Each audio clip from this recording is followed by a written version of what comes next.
one can never underestimate the importance and significance of the last few moments of one's life. What do we think about when we reach that point where life is ending and we know it? It could be very brief of an experience, but the mind will create the space for the person to realize that that is it. This is happening. We are dying. I am dying. This is death. Oh my. That whole experience, even though it might be very brief, let's say in a car accident or a bomb exploding and you're there and your body's about to be torn into bits, you're going to die basically.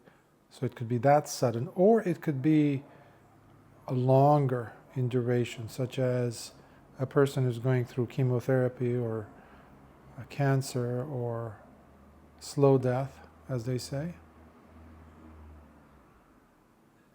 where the individual knows this is happening, this is happening. So in either case,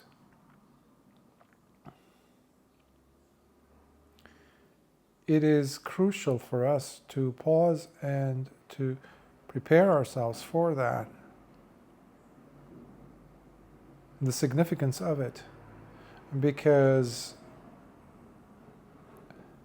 there's so much that is dependent upon what we feel, what we think, how the mind is oriented at that time, because none of your thoughts and what you've struggled for, what you've fought for, etc., in life, the amount of money you've amassed, all those things, the so-called fake guarantees of life, none of them will matter, and you will know that they don't matter.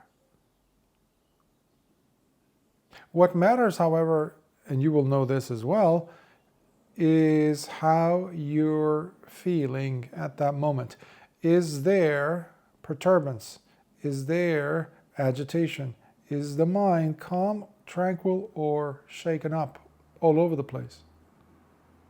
You're feeling unsettled, perplexed, uneasy as to what is happening to you. This is where fear comes in, and that is the big, big impediment that almost everyone will encounter.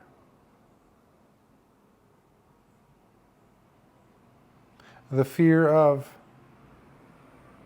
I don't know what's happening. And this is where people will jump outside of themselves, trying to grab this or that. I've seen people grabbing a loved one's hand or something similar to that.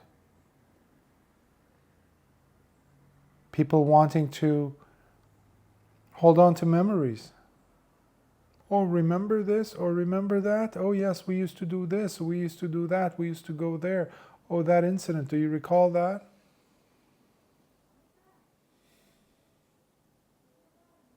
All these are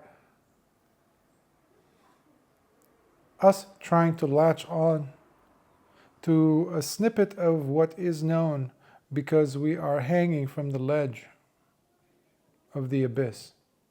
At least that's how we try to understand what's going on, because this is an unknown territory. That is, unless you're familiar with the Buddhist approach, the Buddhist understanding of death and rebirth. Earlier I was saying how this is very significant, this moment that every one of us will get to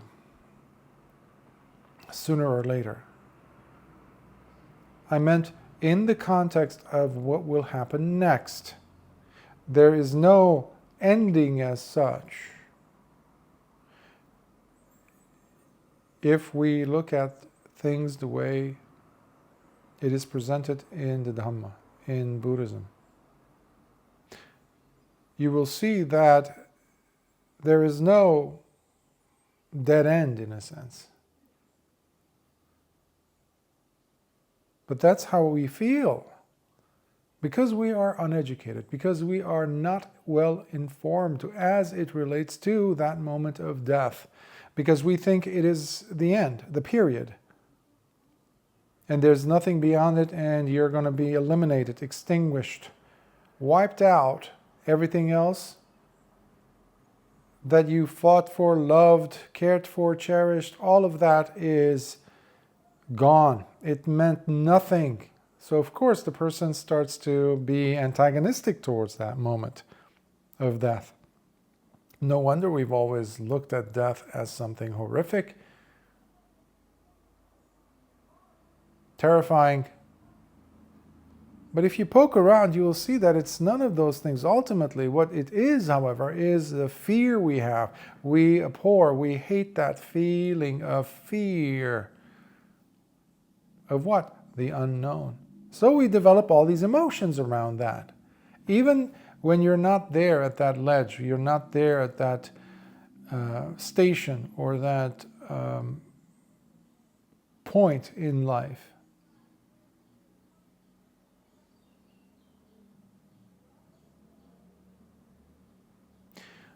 The attitude we have will completely change once we realize, as I was mentioning, there is no end. What is there? A transition. It's a transition. If there's any point involved in that, it's the transition that is there. Death is simply merely a transition. And so is birth, by the way. Can you point out birth and just say it's this? That's it? No, birth is a happening. It's a constantly occurring phenomenon. You entered this life, but you didn't stop.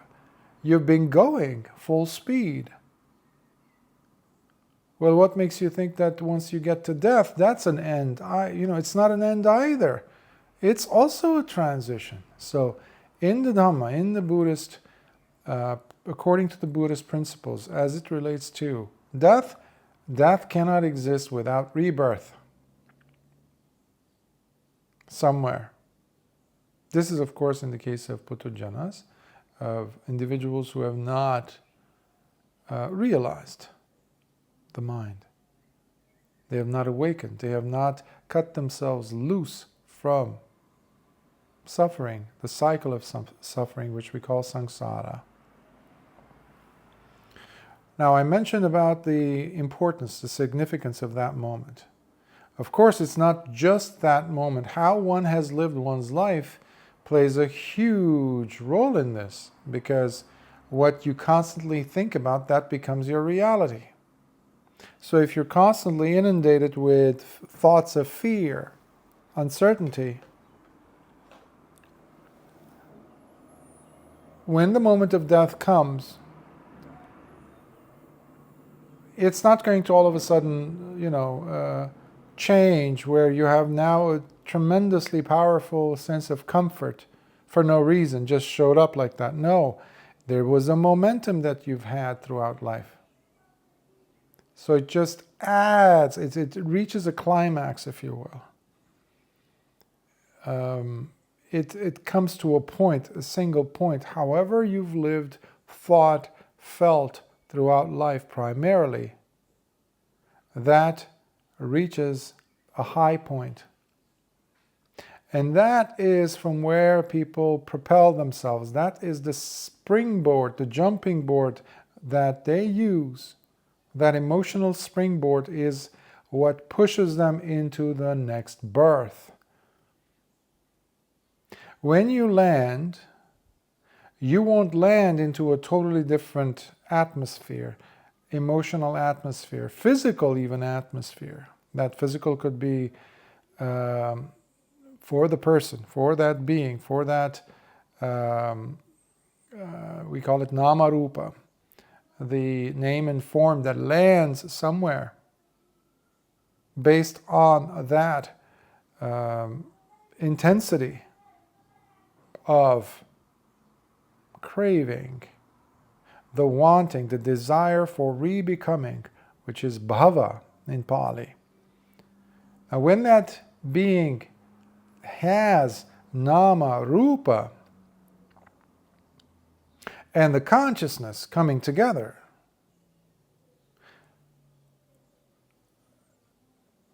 it will be supported by, greeted by rather, all the karmic consequences of actions committed. Even though it was under a different citizenship, different ID, different species, different realm, different dimension, but who committed those actions? Good or bad, by the way. It doesn't matter who you were, male or female, young or old, doesn't matter. Wherever you landed, that will be the place where you will start greeting the most pronounced, the most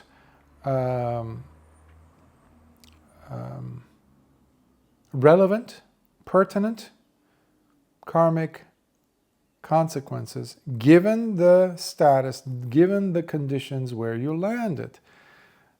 Lord Buddha was asked once as to the depth of karma and whether it could ever be possibly known by individuals, the different layers, the different variables involved. What happened here, what happened there, in what lifetime, under what circumstances, under what karmic conditions, etc., etc. And Lord Buddha said, it is impossible for anyone to know all the ramifications, all the causes and conditions, all the various, variables, the conditions, in order for them to get the full picture, as it were. It can only be possible for a Buddha or a very, very, very advanced individual, a noble disciple, a disciple of Lord Buddha in this dispensation who could possibly do it. Now, coming back to what is very relevant to us, the state that we close our eyes in, emotional state, mental state, the physical doesn't matter that much, because what the physical does, meaning causing an emotional state to come about, that is relevant, yes, as far as it can be, the physical. But we go by the emotionality, the psychological heaviness, or the weight of it. And what is the person's mind, emotional, heart state? That will be what will take them to the next birth. There's no ifs and buts about that, as they say.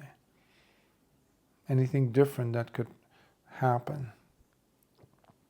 Why? Because it's all about causality. So this would be the cause, how the person is relinquishing this body. It's all energy. So how you relinquish your body is how you greet the other body. To try to explain this in more, I guess, tangible ways, I've used in the past the example of, because this question has come up a few times, as you can imagine, in the past. But let's say you're in your kitchen, and the kitchen opens up, the door opens up to, let's say, the hallway, the corridor, or the living room, or if you have a balcony, to the balcony or the veranda or the bedroom or the, some other room in the house, and you're in the kitchen or you're in the hallway somewhere, and there's a doorway that leads to another segment of the room, another section of the room. Now, if you were to take a step out of the kitchen or the living room or the hallway and step into the bedroom or the balcony or the living room, whatever other room, imagine that scene. You in one part of the room, of the house, now stepping out of that and stepping into another part of the house. Okay, now let's add the tincture of the paint of, the color of emotions to this. Meaning, let's say you are extremely angry, something happened to you. Okay, while you were in the kitchen. You got some bad news, something happened, or you're extremely ecstatic. Something wonderful happened, okay? Now, as you're stepping out of the kitchen and into the bedroom, what state are you in during that time? You were very, very sad, you were very, very angry in one room, and then you're stepping into the bedroom, into the kitchen, into the hallway. You're still in that state, aren't you? If you were happy, you're still happy. If you were sad, you're still sad. Nothing changed. It's as quick as that, in fact, quicker. Just to give you the gist of it, like how pertinent it is. How important it is for us to consider the emotions. Because for some reason, many of us believe that some miracle is going to happen, and suddenly, while you're in the kitchen in a terrible, terrible, sad, angry state, as you step into the bedroom, boom, like you stepped into the twilight zone. Something changed completely. Completely. Night and day, completely. The circumstances might karmically, this and that, might change. Of course, physically you're no longer there. You're in a different body, yes. But the emotions are extremely important. Now, I also mentioned about the momentum that's created throughout life. How the person thinks, that becomes their reality. Manopubangama dhamma mano setha manomaya, Lord Buddha says in the first verses of the Dhammapada. Mind is the forerunner of all states. Mind is chief. Mind is the leader. Mind made are they. Everything that follows it. Mind is the predecessor. So, here is a question to ask yourself. How is your momentum? What is it directed towards? Are you constantly angry? Are you constantly upset? Are you constantly sad? Are you constantly worried? Are you constantly in a state of, I don't care, indifference? Are you constantly pushing your way out of this moment into the next moment?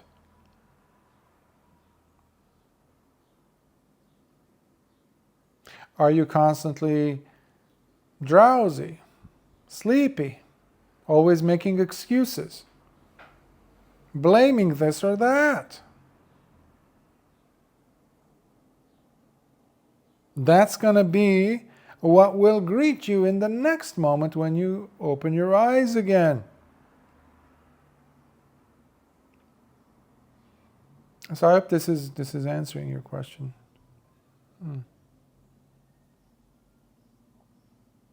Another one that has come up involves they're kind of related, of course, about the number of years that people live. Well, it depends. It depends on, we know, I say it depends because you have examples of this in the long discourses of Lord Buddha, the Digha Nikaya, also in the Anguttara Nikaya, numerical discourses, where Lord Buddha is asked, or he brings up the subject to his disciples as it relates to, in ancient times, how many years did people live, etc. And Lord Buddha basically breaks it down to the quality of sila, or virtue, or virtuous living that people have or not, being a huge factor in the amount of years they live. So today, if you look around, and it's quite a world away from what virtue is. Today, if you are non-virtuous, if you're living an immoral life, you're celebrated. People want to mimic you. They admire you. They want to come and see you. In the world of so-called art, that's what it has become. Anything that is despicable became valued as art, as something great. Everybody's pushing the envelope. Everybody's trying to outdo each other. Women dress up in such clothing, for example, that one would say they're not wearing anything. I remember people would come and complain, this is when I was a layman, of women wearing these thinner and thinner and thinner and see-through almost clothing in their yoga classes. I was a yoga instructor, that's why, And what can you do about it? What can I do about it? Now I'm a bhikkhu, I can't discuss these things, but these are troublesome things that it's gotten a lot worse. I'm talking about over 15 years ago. Now it's gotten worse.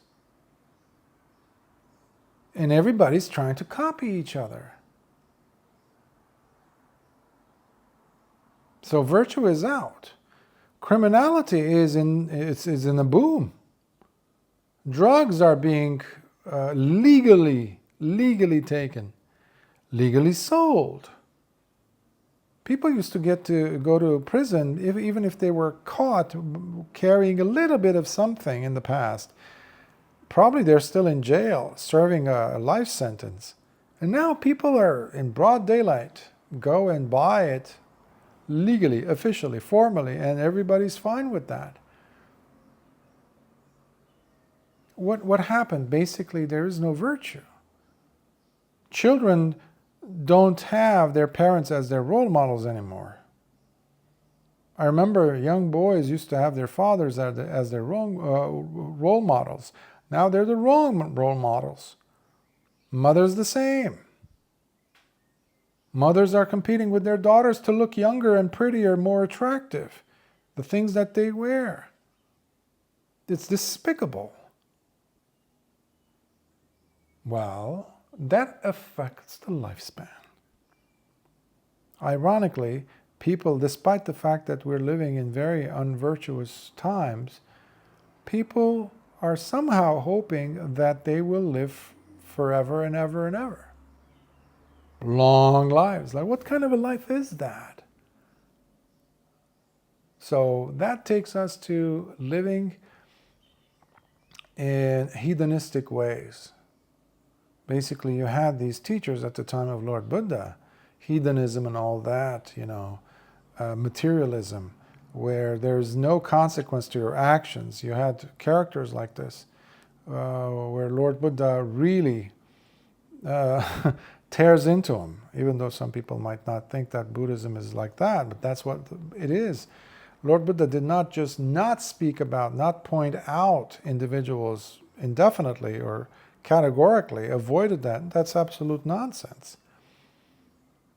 Lord Buddha oftentimes would call people's names, will actually call them out, whether they were his students or they were contemporaries of his, such as Nigantanatha Putta, Mahavir, the Jains leader whom they still worship, as an Arahant, as a Tathagata, their Tathagata. Meanwhile, he was a vicious, sadistic, conniving, evil person. Sneaky. He wouldn't get his hands dirty, but his people would actually start to, they had plotted. They did plot so many different schemes to get rid of Lord Buddha or his chief disciples. And they were, in a sense, were able to damage the Sangha by hiring individuals, hitmen, mercenaries, that went and killed, ultimately, Venerable Mahamoggallana. They were paid off mercenaries by the Jains, who were the disciples of Mahavira. Well, Lord Buddha called them out a few times. Other suttas, of course, you have where individuals come and say, Bhante, what do you think about Nigantanatha Putta saying this? Or Makkali Gosala saying that whatever you do, you basically have a blast. Once death comes, it doesn't matter anyhow. Or Ajita Kesagambali. You have Lord Buddha calling these individuals out. In the latter books of the numerical discourses, you have several suttas. Lord Buddha is calling them out by name.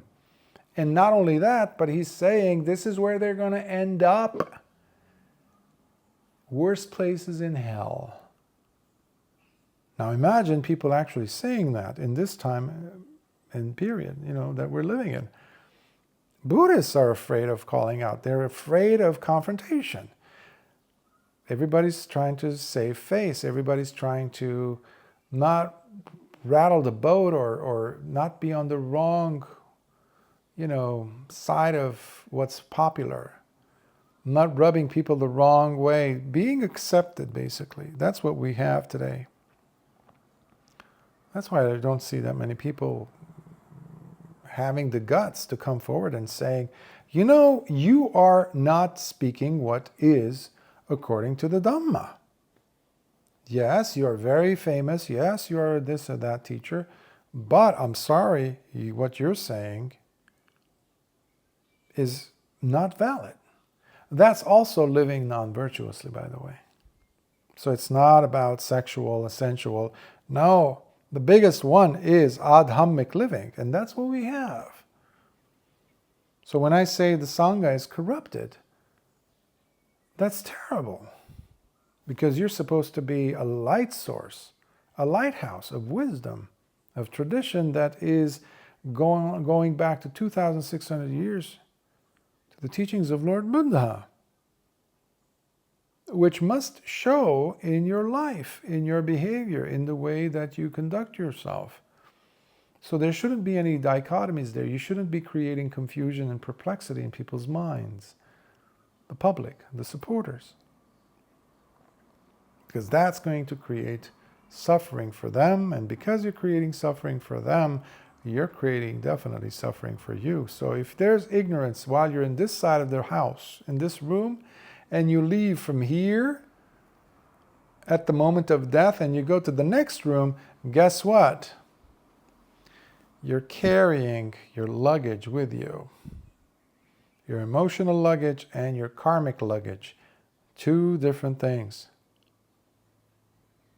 One influences the other. And it's an endless loop. Endless because there's a lack in wisdom. There is then ignorance, and the person is stuck.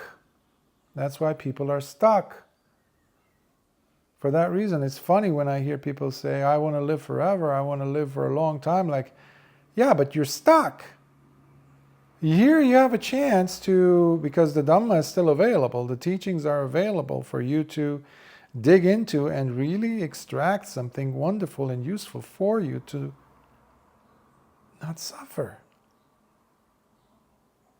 So you want more life, more time on this planet so you can enjoy your money more, so you can have more of these, what? sensual experiences, that's it? That don't last? Really? So you see, there is a connection between virtue and long life. In some cases, I don't know if I mentioned, but Lord Buddha mentions how, states it, 40,000 years was the average lifespan at one point, he mentions. It was in one of the suttas that I translated. I think I also went over it in the Sutta Explorations series. But Lord Buddha says, by the way, don't think that that was a long time.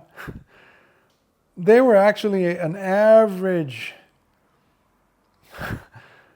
When I was looking at that sutta for the first time, I was like, I had to do a double take, like, wait a minute, 40,000 years? It was no, there's a longer, many long episodes in human history where people were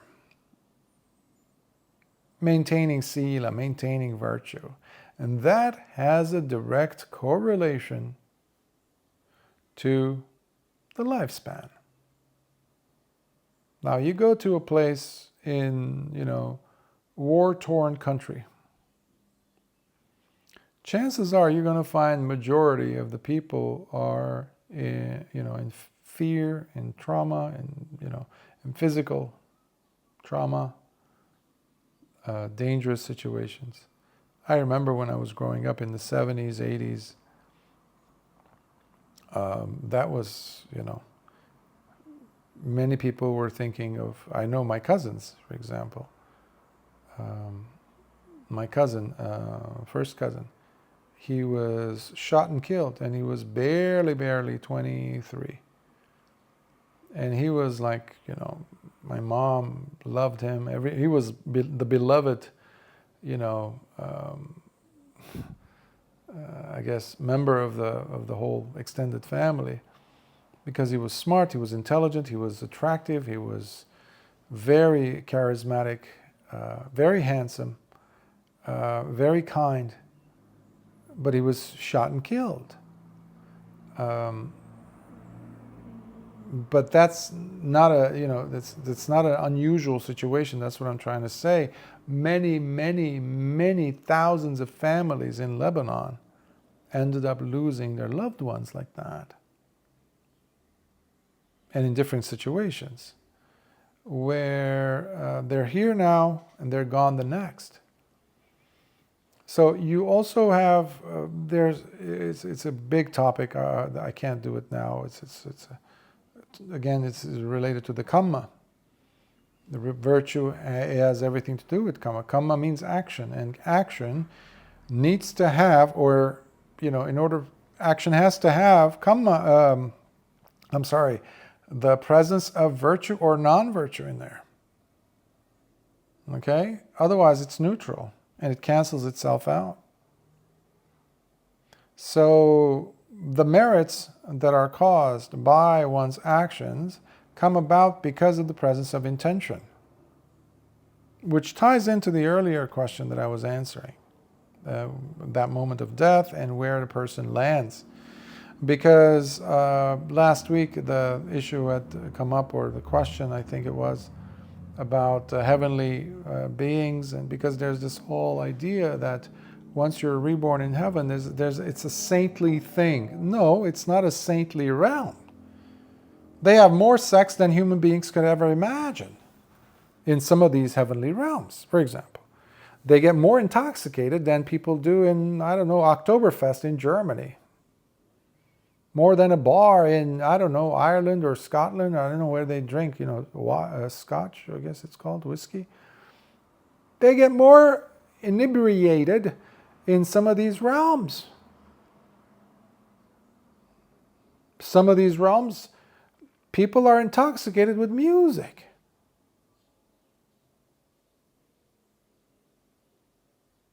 That's also, it's not just sensual, doesn't necessarily mean only sexual. Other places, it's all about food, gastronomy. It's like being lost in the different taste buds and the flavors. Here, the flavors that we have, even if you've graduated from, France or some, cordon bleu or Tuscany, some fancy, school, culinary school, it's nothing compared to some of those realms and the flavors they offer. But you're still in samsara. You will get tired of it. You will get tired of it. Because what is underneath it all, in both of these questions essentially, is the craving for more. The craving for, there not being enough. What I have now is not enough. I want more. Just like that person who says, I want to live forever. The rich people in the world, they don't want to die, so they go into the plastic surgery after another, It's become the thing in America, in Western countries, to go and, lay down under the knife so that somebody could make them look younger. Nobody's ever come out looking younger, really. You look like a person who's got cellophane wrap on your face, ultimately, and you don't look anything like you did before, no matter what these people that you're paying around you say. They just, yeah, like those idiots who keep smiling and laughing at their boss's jokes, even though it's not funny. So you have individuals who say, yeah, you look young, yeah, in some universe, but not this one. So it's all a deception, which is where it starts. Non-virtuous life starts in yourself. And that is where you have ignorance. The ignorance. Not to see this. To constantly tell yourself the lies. And then to say, well, this is not enough, so I have to go after more. And that is the craving, tanha, the thirst, the constant thirst, unending thirst. So they're very much related.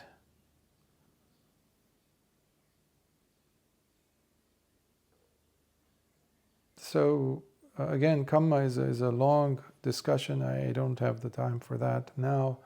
I invite people to go and read the suttas, of course, the Pali Canon, which I'm trying every day to put out more as I constantly translate, doing a whole new translation of the whole, as much as I can before I expire. I'm not going to be here forever, so might as well make the most of this life. So everything that you need is in the suttas. All you have to do then is now to practice and put it into work. Just instead of keeping it as an intellectual luggage or baggage that you carry around thinking that you're actually on the path. You're not on the path. Concepts will never take you to Nibbana. Concepts, your perceptions, will never take you out of suffering. Never. Your ideas will never take you to the next life where it's going to be much better than what you've had until then, until the end of this life.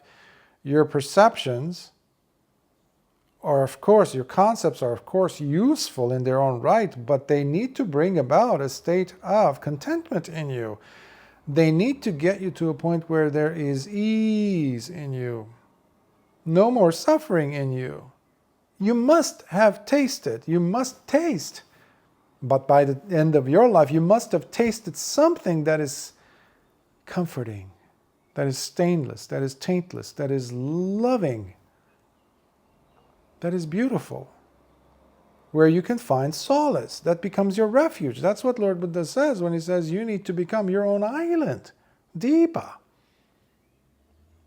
Deepa of what? An island of what? Your own refuge. That you can take with you as well. What I mean by that is like where you will land will be highly influenced by that.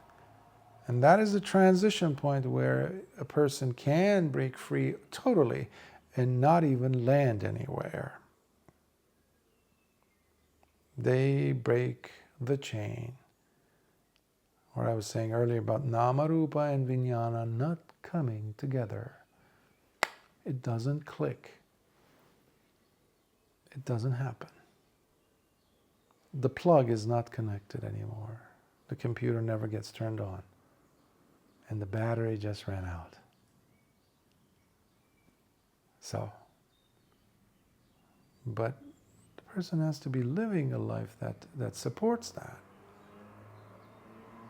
So, yes, good questions, but too deep for impromptu way of answering. But, especially the issue about kamma. Lord Buddha answered many of these and similar types of questions, of course, in beautiful ways and in such an in-depth manner throughout the suttas. Unfortunately, I can't recall the names. I'm very bad with, with the names of suttas. Yes, you go and Bhante Nyanananda was excellent, superb. I've never come across anyone in history, and especially in this case, a contemporary of ours who recently died, who was that good in saying, a person would come and say, Bhante, this and this, or perception on this, this angle, it was just, okay, this sutta, go and, that sutta. That sutta over there, that's it. In the Samyutta Nikaya, this sutta, or the Dhammapada, this verse, or in the Udana, or in the Anguttara Nikaya, Book of the Fours, this, and just, wow. He had beyond photographic, he could understand, he knew, and let's not forget, he was an arahant. A true gem, a true Mahasangha himself, he was. Sadly, we lost him, but he's left us a wonderful library of Dhamma. And yeah, so cute.